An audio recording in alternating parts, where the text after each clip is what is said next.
Roman wall paintings. There were four different types of wall paintings. The first one was called the first style wall painting, and that started in 200 BC all the way to 60 BC. First style was largely an exploration of simulating marble, and it was in various colors and in various marble types, and this was all done on painted plaster. We then had second style wall painting, and this was from 60 BC to 20 BC. Um, the artists that did these types of wall paintings tried to emulate architecture purely for pictorial reasons. And second style wall painting had what was called illusionistic space. Illusionistic space is a visual rendering of 3D forms and depth on a 2D surface, which was wet plaster. And then third style wall painting was from 20 BC to 20 AD. This was very different from second style because third style was on a monochrome background and it was either red, black, or white, and then the subjects were not as big as the second style paintings were. They were more, they weren't supposed to take away from the whole painting. Um, yeah. And then we had fourth style, which was from 20 AD to 79 AD. Fourth style had elements of all of the previous styles. Fourth style paintings were also a little bit more chaotic in the sense that the subjects of the paintings, they were real subjects and they looked realistic, but in the way they were arranged in the overall painting wasn't really realistic. In the next couple of slides, I will be talking about two artworks, and I'm going to be specifically focusing on second style wall paintings. The first one is the Dionysian cult cycle. It originally didn't have this name. It was originally called Via of Mysteries because they didn't really understand what was going on in the overall painting. Historians came to a consensus that it was a ritual of some sort for Dionysian himself. Dionysian was the god of wine. This is the left wall of the Dionysian cult image. And it starts off with the woman all the way to the far left. And because she's so close to the physical door, um, it suggests that she's walking into this painting. So she's walking into the cult slash ritual that's going on right now. And she's also wearing a veil. So her wearing a veil is a symbol of being a bride. In the following group, there is a circle of women, and it is suggested that they are performing a cleansing ritual.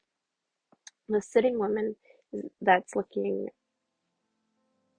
away from us, so towards the group, is looking towards a Silenus, and he is just an older drunken man. And that older drunken man, he is also looking towards another group of girls. And you'll see in this towards the end of the wall that there is a woman framed with her arms and this veil-like texture, and the look on her face is of shockedness. It is suggested that she is shocked because of the following scene in the middle panel. The middle panel suggests that it's like a party of some sort, and Dionysian himself is actually in it, and he appears to be very drunk, You can't really see what's going on because there is an obstruction to this panel, but historians suggest that it is him having a great time and he's, partying with everybody. And because he is drunk, he is lounged across Adrienne, who is supposed to be his wife. She does happen to be mortal. And gods typically are also not depicted this way. Um, However, Dionysian is probably one of the only gods to be depicted in such lounging poses. And towards the end of this wall, you do see a winged-like figure, um, and it appears that they're holding a whip. And here we can see who this wing-legged figure is whipping. Um, they are whipping another woman, and this is another group of four. You can see that the woman that is being whipped is being comforted by another one, and then we have a naked woman dancing towards another woman that's there. Um, the part where the woman that is dancing is actually on the last wall. The last wall is actually split up to two different art pieces because there is a window in the way.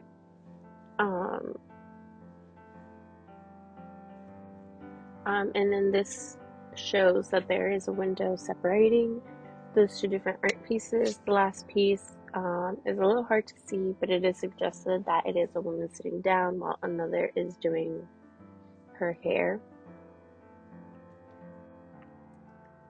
And my second painting was the Roman frescoes from Room M of the Via of Publius, Fannius Cincitor. This second style painting was considered to be true fresco, meaning that the paint was directly applied to wet plaster, hence why the colors seem more vibrant and saturated in this painting compared to the last. Um, the left and right wall actually mirror each other, so when you walk in, the left wall has the cityscape first. Um, and as you're going around that, you'll see that the shrine um, comes around to your left eventually. Um, but we'll talk about the cityscape first. I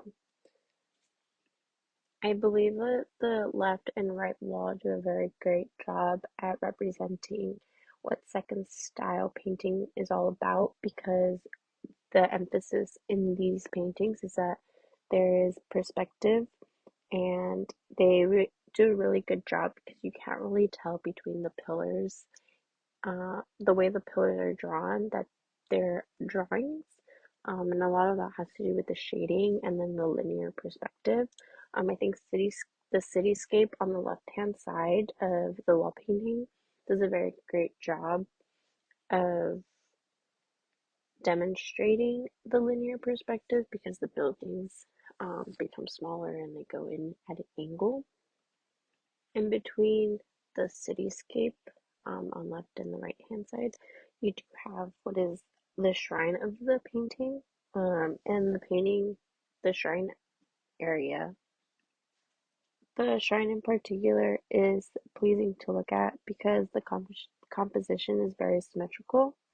We could split this part of the wall down the middle and we can see that they're identical.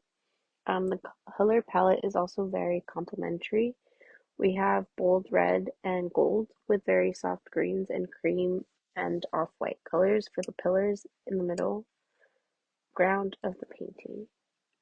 The last part of this wall painting is the grand propylon.